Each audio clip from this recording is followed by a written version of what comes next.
in safeguarding. And so I started because, I don't know, have you all read Philip Pullman, the Philip Pullman novels where everybody has a little demon that's their animal? Mine would be a terrier. Okay. I like to think a parson terrier because they're more elegant, but I'll go with the short little legged one too, but persistent. So I have tried to be persistent on this issue. And if you turn to your handout, and again, I apologize for those who are online that they can't see this, but you can, it's no secret. There's a fuller version of this available online via the Via Media website that Helen edits. So you can find a slightly different version of it on there. So I started, General Synod is a lot like Parliament in bad ways and good ways, and we have questions. You can put in formal questions. So back in 2018, I started my little terrier campaign of raising this question. And if you look at section 1 there, I asked how the insights, for example, from IICSA, because remember IICSA's starting, would be incorporated into LLF. And then you see the then bishop responsible, the then Bishop of Coventry, replying to this question. He says, and I've put things in bold to help you through all this verbiage. When the report from IICSA is published, it will consider whether there are specific points for it to reflect on and how to go about this. Well, it's just never really happened. I'm just going to give you a few examples of this. So the next July 2019, there we are back in York, and I asked another question, drawing to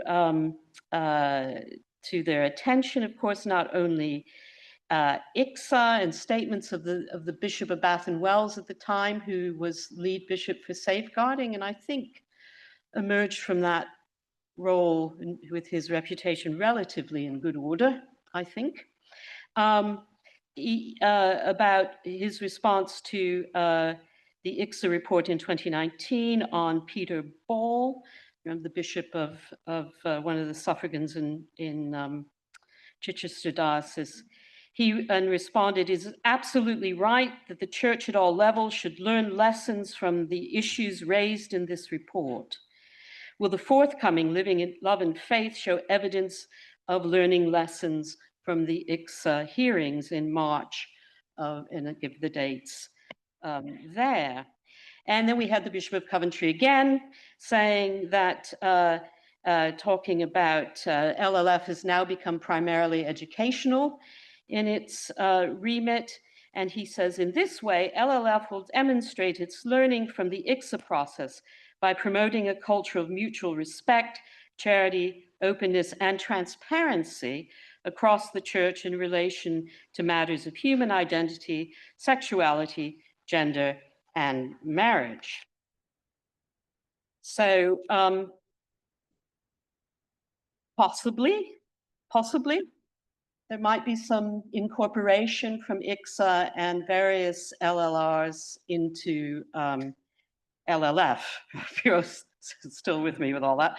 Okay, so, and as Helen can back me up here, she and others, we kept raising this at LLF meetings, and there was sort of, yeah, that's kind of important, but no, and this sort of thing. So when LLF was finally published in November 2020, which those of you who have a copy know it's a book about that thick, this is all it says. While acknowledging the reality of abuse in the church, it is important that the specific work of theological reflection on IICSA be carried out separately from the Living in Love and Faith project. So early promises of integrated learning, as we would say in higher education, just did not take place. Now, I want to now give you just a few, chapter and verses about from LLRs and from IICSA where this exact connection is made. And I need to acknowledge here tremendous help from Louise Whitehead, the Oxford Diocesan Director for Safeguarding, who's here. Just outed you, Louise.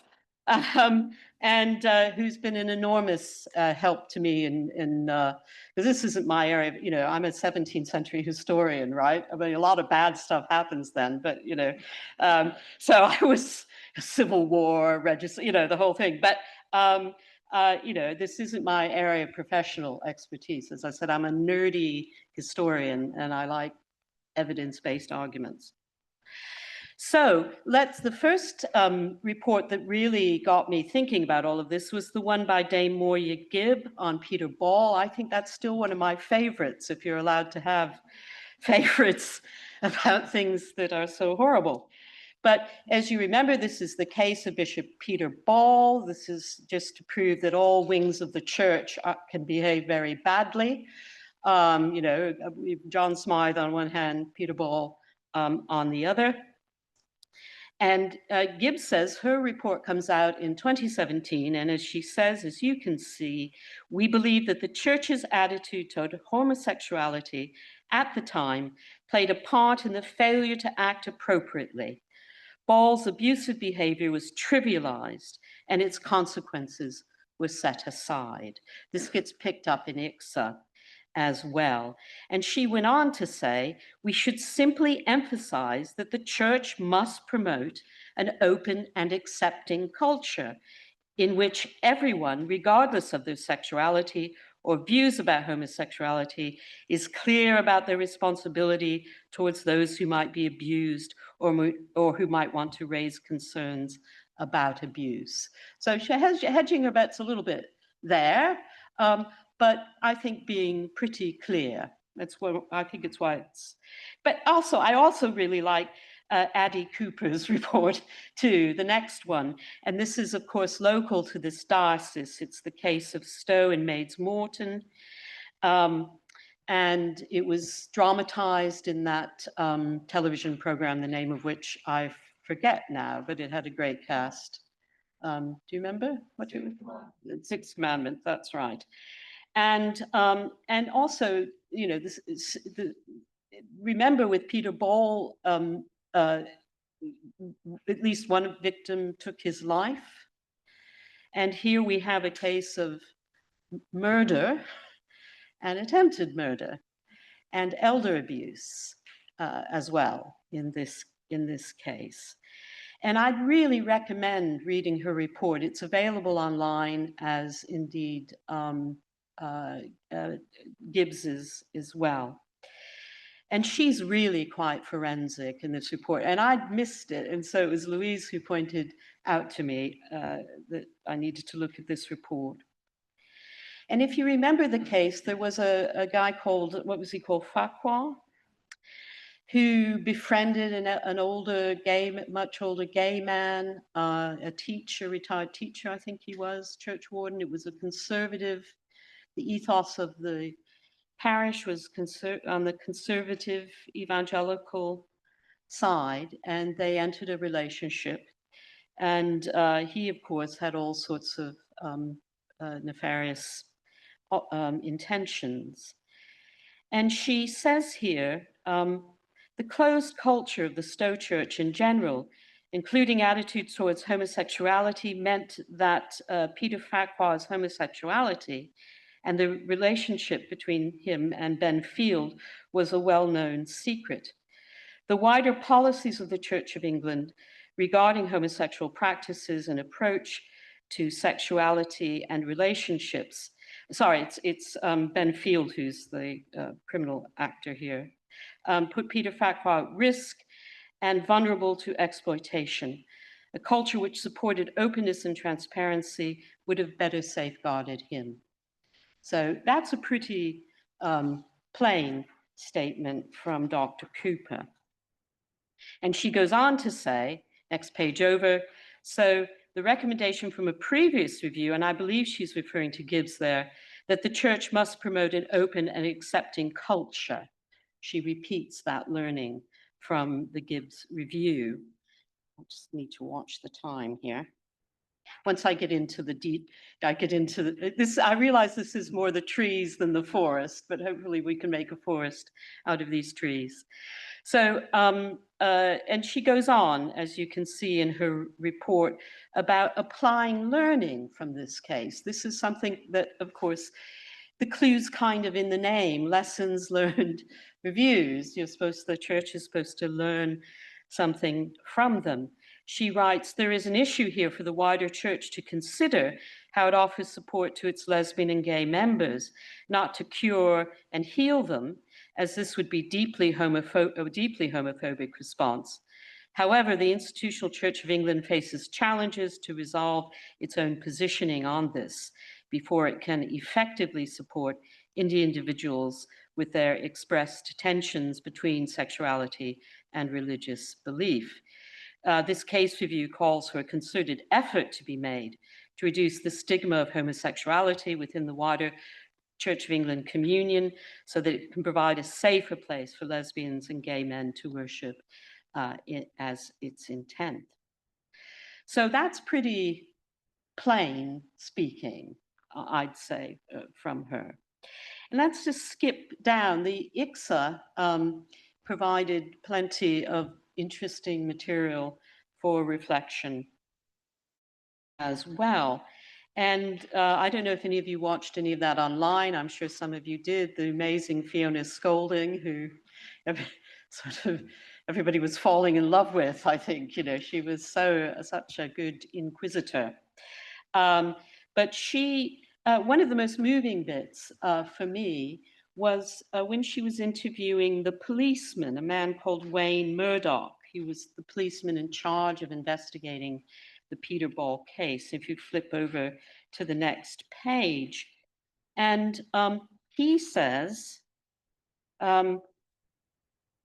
this really is food for thought here. He says that one of the factors that influenced his view, she's sort of summing him up here, that influenced his view of the public interest in bringing a prosecution was the risk that some church witnesses would be exposed as homosexuals in court.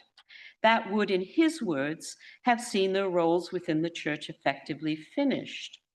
As Murdoch put it, I'm quoting the police officer now, I believe that the issue of homosexuality had a detrimental effect in encouraging witnesses and potential complainants within the church to come forward.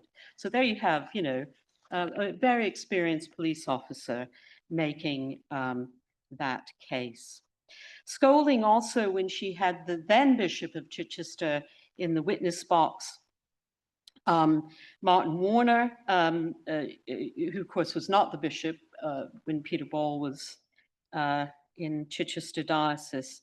She asked him about whether the complexity of self-identity when it comes to sexual orientation may have contributed to the misapprehensions you have identified.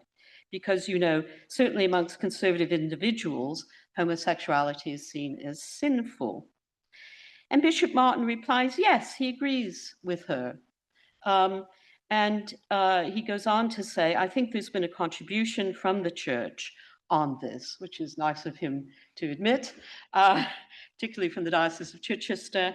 But of course, his voting record on LLF has been, I think I'm right in saying, when he's in the chamber to vote, I'm looking at, you can see I'm looking at other synod nerd here. He has not been supportive. No, not supportive. And indeed, generally, Forward in Faith, officially, the conservative Anglo-Catholic group takes a conservative line officially on this. That raises all sorts of questions. Scolding went on. She then had Rowan Williams in the witness box, so to speak. And she put the case of Peter Ball to him, which of course really came to light in his tenure. Well, Kerry's really, and then Rowan inherited it. So she asks him, Peter Ball, do you think the church's attitude towards homosexuality may have played any role in the way the church treated him? either during his time as a priest or afterwards. And this is very Rowan-esque answer. I think so. And again, I'm speculating. But he goes on to say that there was a kind of movement in culture not to be judgmental about, I think, gay men in particular. And so can you judge them? And, maybe their sexual morality is different and, all sorts of stuff going on there. And he talks about, then he concludes by saying a rather paradoxical consequence of the traditional view of homosexuality within the church. You want to overcompensate for it. So, how anyone could have thought what Peter Ball was up to was remotely healthy or proper, I can't imagine. But that's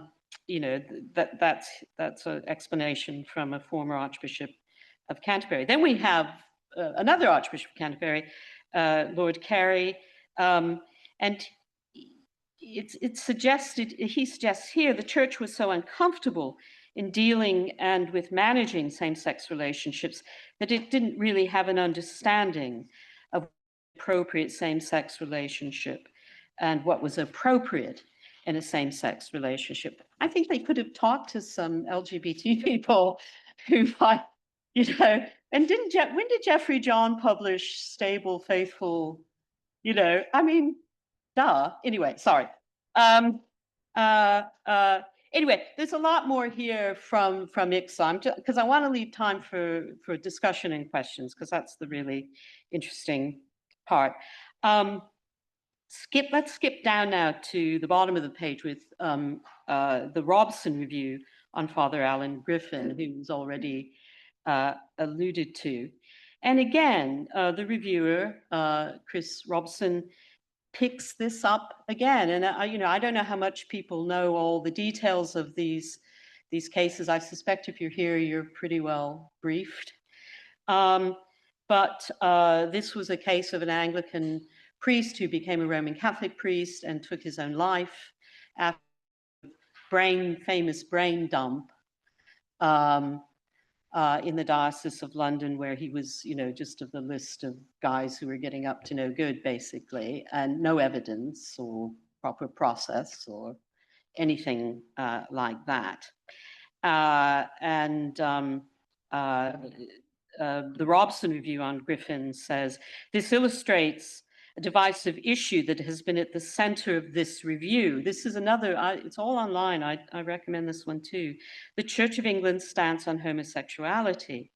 Again, this issue is so complex that it could not possibly be dealt with in any significant detail by this review. At the same time, it cannot be ignored. There is clear evidence that the way Father Allen was treated was in part influenced by the church and individuals' conscious and unconscious bias around his sexual orientation.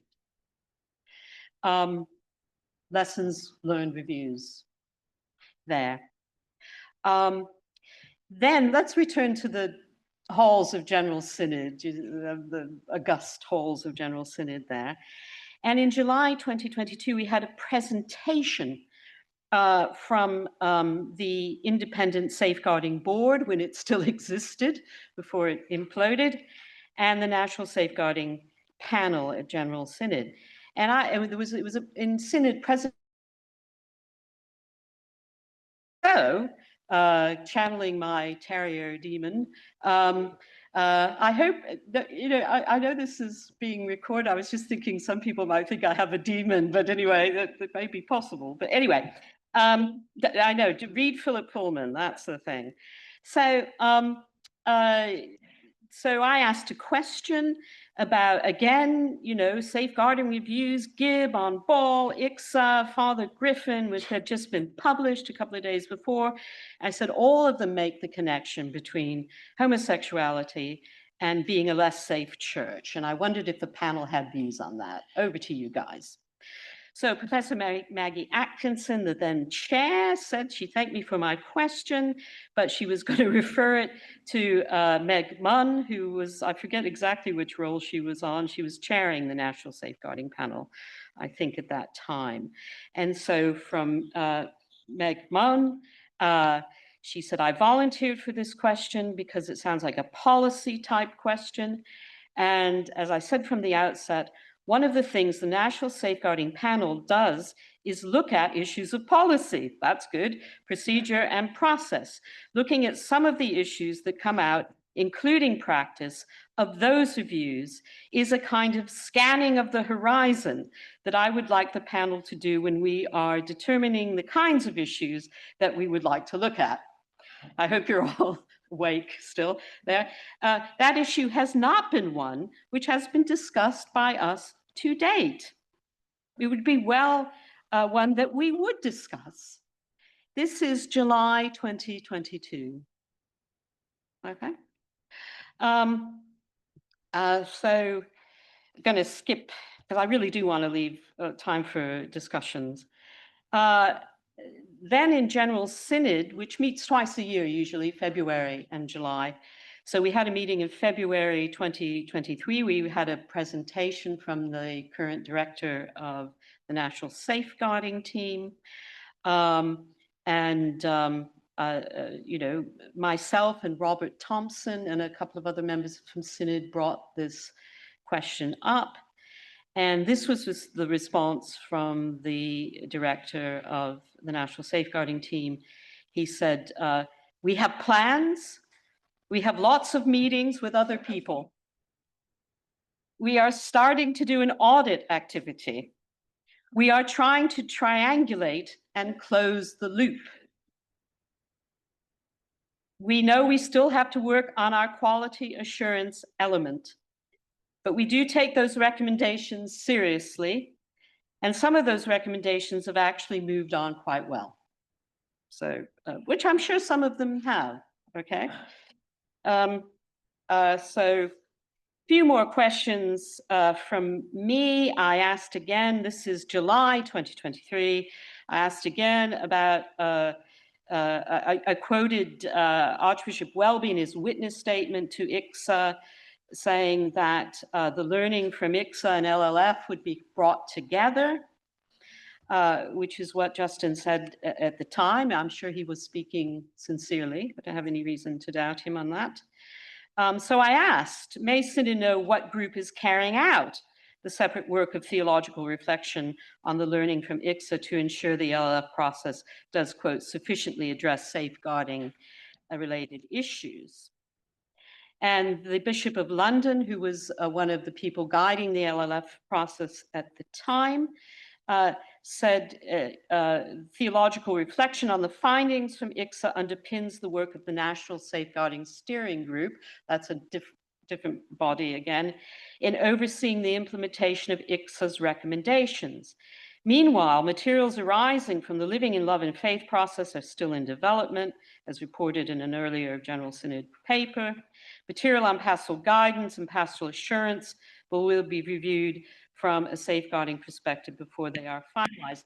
And a little positive note, I suppose one of the positive things out of that was the thing that Christine Hardman shaped for us about, what was it called, Helen, about good, you know, kind of code of engagement, you know, about how to treat each other respectfully.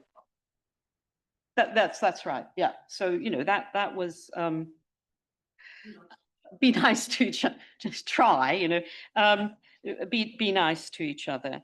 But if you'll see, you know, so that's what's being said in July 2023, but Meg Munn had said a year before, we will try to look at those issues, but we haven't done anything about it. So not a lot is happening. I think it's fair to say. And then there was this is really getting into the tedium, but I'll try to rush through it. We had a safeguarding practice review paper to General Synod, which changed their name to safeguarding practice reviews, but everyone still calls them LLRs, so I'm just going to call them LLRs.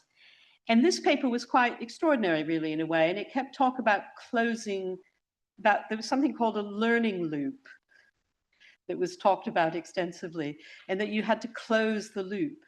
And you'd have this learning, and it would sort of go around somewhere in the loop, and then somehow there'd be a learning outcome, was the idea.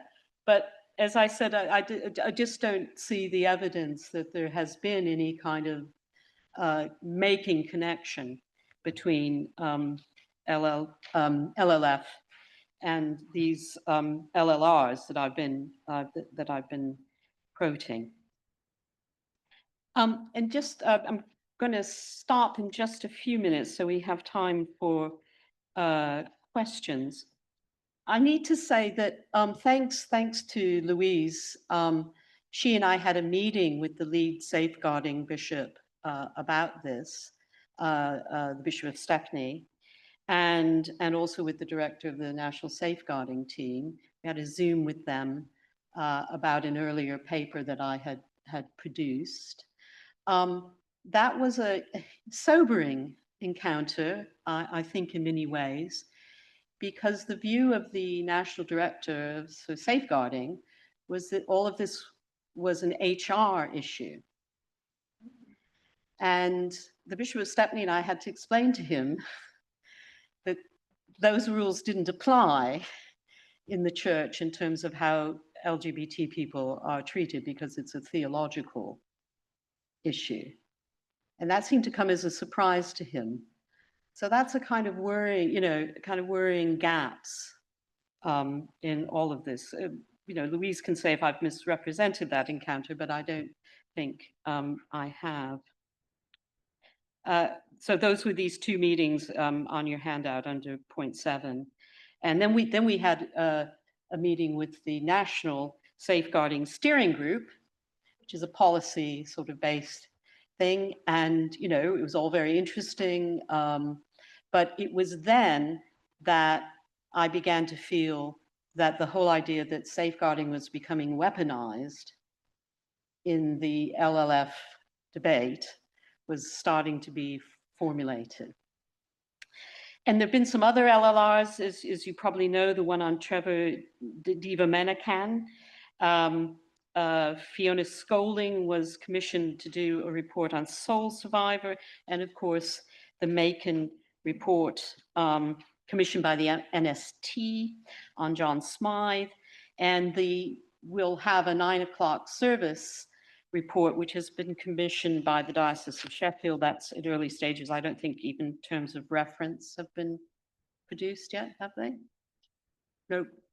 And then there's this very interesting case of the Reed sisters, and this just broke from the BBC in the summer, BBC and the Church Times. And this is a case of 3 sisters who are now in their 70s, who were abused as children by their father, the male curate, and the female church warden. Particularly terrible. Well, every case is terrible. This is pretty terrible. And Helen asked, she took on she borrowed my terrier for this purpose, and asked this question about the LLR for that, because it has not been published. There is one, but it isn't published. And so the question is, I know it's an obvious, you don't even need me to say it, do you? How do you learn if a report isn't published? And why would you produce a report in such a way? You have to protect survivors in a report, of course, so they've waived their anonymity. But how do you learn from a report if you don't publish it? I mean, call me old-fashioned, but that's kind of, in academia, you publish things because you want people to learn from them. Again, duh. But so Helen asked this question about why isn't it being published? We know that the abuse involved at least 3 bishops knowing about it, and how can this learning take place? And the Bishop of Stepney, who's the current lead bishop for safeguarding, said that it was commissioned by the Diocese of York. It's up for them to decide what they do with it.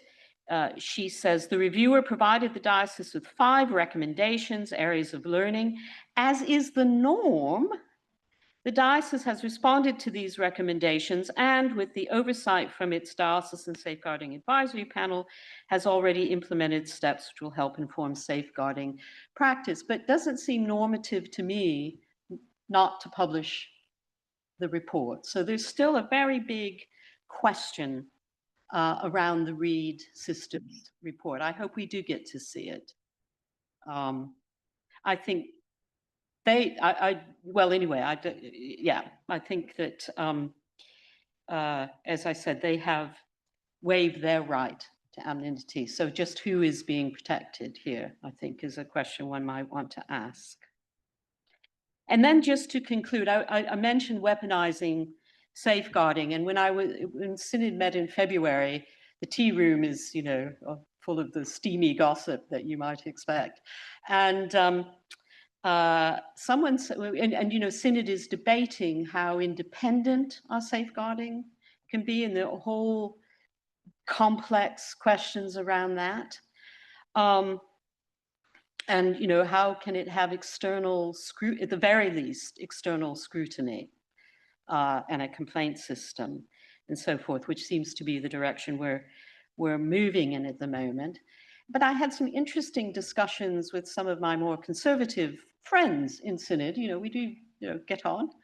And I was told that there was concern about safeguarding that would be delivered by non-Christians. And I sort of said, well, wait a minute, there's no occupational, some safeguarding officers aren't Christians. You know, there's not an occupational requirement for a diocesan safeguarding team person to be a practicing Anglican or even a practicing Christian. Oh, well, you know, it's because of sexuality, it's being weaponized in this whole debate. So that's a thing to be alert about in the coming months and next few years. And again, if you look at my handout here, the Church of England's Evangelical Council, very powerful body within Synod and elsewhere, they issued a document about what they need in order to survive any prospect of blessing two people of the same sex who are living faithfully together in church, that horrific idea, what they need to survive that. And they have written that parishes will need to receive safeguarding support, training, and oversight that does not undermine its orthodox position. Okay? And also, and Louise might have some interesting things to say. I keep going to put you on the spot there, Louise. Might have some interesting things to say about this. But again, one of the things I've picked up when I'm not, you know, thinking about the 17th century, okay, is that there seems to be a growing business in Christian safeguarding services. So, and there is, in fact, something called the Christian Safeguarding Services, CSS. And at least one major church in Oxford uses them for their safeguarding. And they're very conservative. If you go to their website, we believe, however, that there's a better approach. Start with scripture, apply biblical standards, keeping an eye to legislation and guidance. So, you know, you can write all the wonderful guidance you want, but it comes down to how you want to interpret the Bible in the face of that. And so one of the questions I have is, as we develop following the J report, sorry, this is like inside baseball, I'm really sorry, but you know, the J report to Synod about independence and safeguarding, we develop whatever we do there, if bits of the, and this is also very Anglican, and I apologize for that, but I can only feel guilty about my own church for the matter, is so, but if you can opt out of the national structure and the diocesan structure, where is the safety net there? And I don't know if that's really being addressed. Of course, it doesn't stop someone from taking a concern to the diocese or to the national structures. But if they're being funneled into this private outfit. How are all these moving bits going to fit together? So that's a nerdy walk through the long grass, and I hope I didn't use too many acronyms.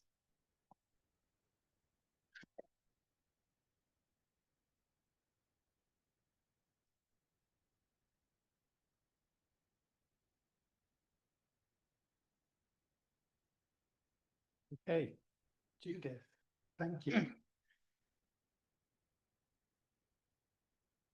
I'm a historian and I love the forensic, and that's why I really wanted you to present. So thank you for the years of hard work you've put into. In dog years, it's a long time, actually. So I live in this peculiar Bermuda, Bermuda, where do the planes disappear? Bermuda, yeah. The Bermuda Triangle. I live between this Bermuda Triangle at St. Ebbs, St. Aldate's and Wycliffe. And I live and work on the ground with LGBT people in that triangle. And I see LGBT people disappeared.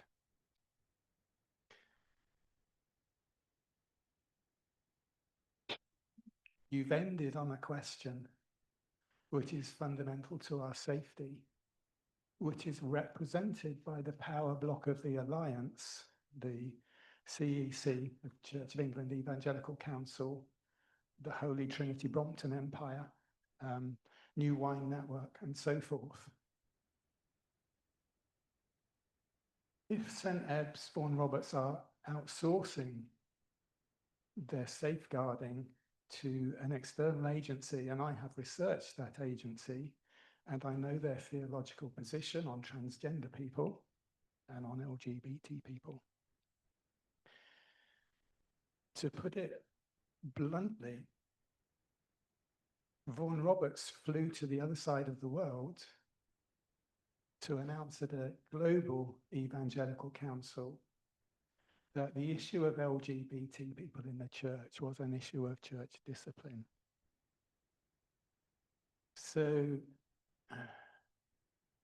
there is potential here because the safeguarding officers appointed in these churches will not be appointed unless they are sympathetic to those theologies, which means that any LGBT person who has suffered discrimination, unconscious bias, unintentional prejudice, to be honest, doesn't have a hope in hell when the safeguarding institution is also of that theological persuasion.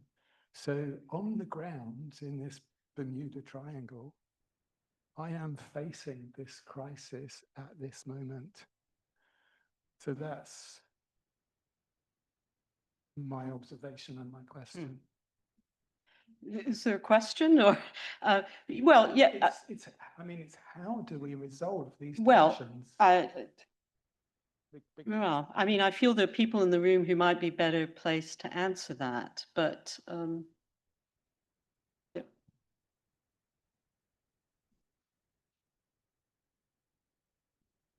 Hi, so my name is Louise and I am the Diocesan Safeguarding Officer for Oxford Diocese. Yeah, CSS does have the same views, conservative views as the church we're talking about. But actually, I don't have concerns that safeguarding concerns are not coming to us. Okay. Yeah, I'll make that clear. It's really clear in the Church of England now. And we've got a new code of practice. Again, it's a bit granular for people, so sorry about that. But there's a new code of practice that says if you fail to follow, that is an issue that will be picked up. We'll be looking at CDMs, etc. It's really serious. And so it's very clear that you have to come to the diocese with safeguarding concerns as the church. So anything that will go to CSS has to come to us. Yeah, so we are very clear on that. I mean, that's really good to hear. I still remain a little concerned about the free enterprise nature of some of it. And I think this area of weaponizing safeguarding in the sexuality debate. So despite all the evidence, it's now being dissed and marginalized because the politics of LLF are so difficult. I guess first of all, thank you so much, because I am new to the Oxford community and not new to Christianity, but new to Anglican Christianity. And so thank you for actually walking into the weeds. As somebody who isn't in clergy, isn't in leadership, and is just getting to know the lay of the land as a parishioner, I'm curious about two things. Thing one is, how open is like the General Synod to like just a normal human? Are the meetings open where you can actually come in and ask a question as like a normal human who hasn't, because it sounds like you have to go from PCC to deanery and you have to have like drunk every rainbow flavor of Kool-Aid along the way. So I'm curious about that, like how much I hate public Kool-Aid, access is but, there. And yeah. then a question about the CSS process is why, I understand that there's a communication between CSS and the diocese, but if you're a queer person that is in the community here, who maybe ended up at St. Eb's or another one of the less safe churches in town,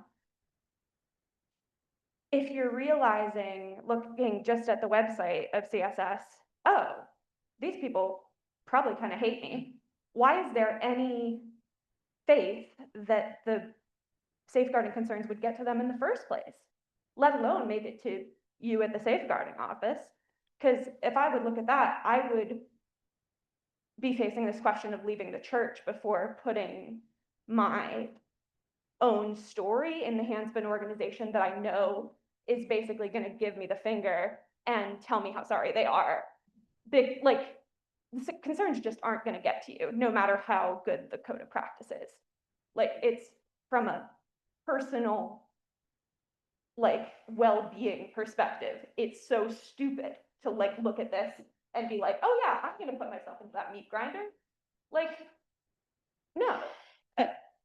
Just because I've brought stuff even to send an email to the bishop and have him say, well, it sounds like you're unsafe. And it's like, no, it's not about unsafe. It's about the fact that I, as a queer person, am doing children's ministry in a church that's fairly affirming, but knowing that the community around them, they don't have the choice to leave because it's their parents' choice, and they don't have the choice to bring something to a safeguarding officer because it's the adult's choice around them. So I've done a lot of work with queer youth, and so that's just something that just sits in my back pocket all the time, is why would you put yourself through that meat grinder? Your first question, which I think you can answer quickly, anybody can sit in the gallery of General Synod or indeed watch it online. I mean, one plus of COVID was now everything is live streamed from General Synod. If you really don't have enough tedium in your life, you can make full use of that. But you can ask questions as a visitor. You have to be an elected member or co-opted member of General Synod. But they are there, we are there as your representatives. So we want to hear from you, and we can ask questions on your behalf. Helen and I can both do that sort of thing. And the many other, on-side Oxford members of General Synod, both in the clergy and the laity. Louise, I don't know if, I believe you when you say that things are coming through to you. I want that to be heard as believed, but.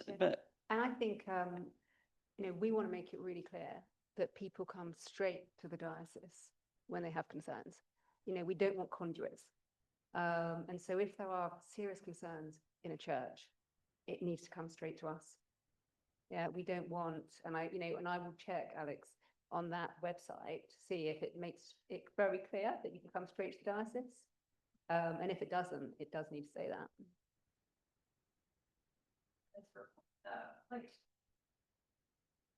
And we have safeguarding concerns in the diocese, and I don't think there has been a response on that given about the report. The, So which state church- report? Oh, the one that's the Student Christian Movement report. Yeah. I know so I was one of 2 pastoral leads for the Safe Churches project. Kirsty has replaced somebody else and is now the 2nd pastoral lead. I know that the students were in depth communication with Bishop Stephen throughout the summer over the report, and he would not make a public comment on it. That dialogue is ongoing. You know, I work as closely as I can with Louise. We've built trust through some painful moments, and I think we're on the same side, walking in the same direction. So I'm very grateful to Louise for her patience with us as an angry community, a hurt community. It's a painful process. It's a painful dialogue. There's a lot of tension, a lot of tears. We are working on it.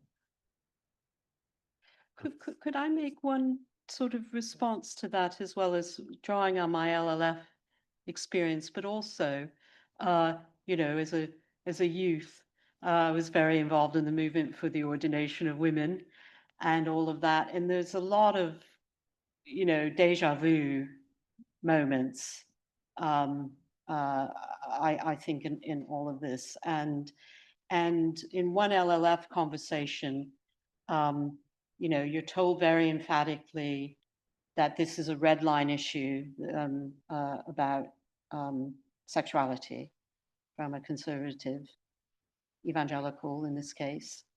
And I said, well, the ordination of women was described as a red line issue in the 1980s. And he said, no, it wasn't. I said, yes, it was. And I said, were you alive in the 1980s? And he said, well, I was about 3, you know, or something. So the loss of, you know, that red line has legs. That red line is a centipede and it moves all over the place. And so, you know, red line today, different red line tomorrow, I suspect. Okay. Sorry, do we have time for one more question? We have time for one more. We are into lunchtime, and I want, and I know there's lots of hands have gone up. I want people to be heard, but I also want people to have space to breathe. These sessions are incredibly intense. They can be incredibly visceral for some people. They bring up all the trauma we've ever suffered. So we need to hold those tensions. So I'm going to just give one more thank you online for sending in questions. Thank you for the questions you've got. I really encourage you to write them down and to send them to us, to the conference, and we will endeavour with the speakers. Yeah, and those online, I am mortified I didn't think about providing an e-copy of this, so just get in touch and I will send the handout. So we have one question from online and then we're going to stop for lunch. So sorry if we've not been able to answer you directly. The final question, which is from Kathy online, hopefully ends in a cheery note, who knows? Is there any hope for LGBTQ+ folk in the Church of England? Any hope? Good luck. Hope is the evidence of things not seen. The most perplexing verse of St. Paul, of all of his perplexing verses, we are the church. You know, if you're LGBT and you're in the Church of England, you are part of the church. You are the Church of England. It's tough, but, you know, it's our church too. But you must make sure you are supported in that. You're don't be a lone ranger. Holly, thank you for.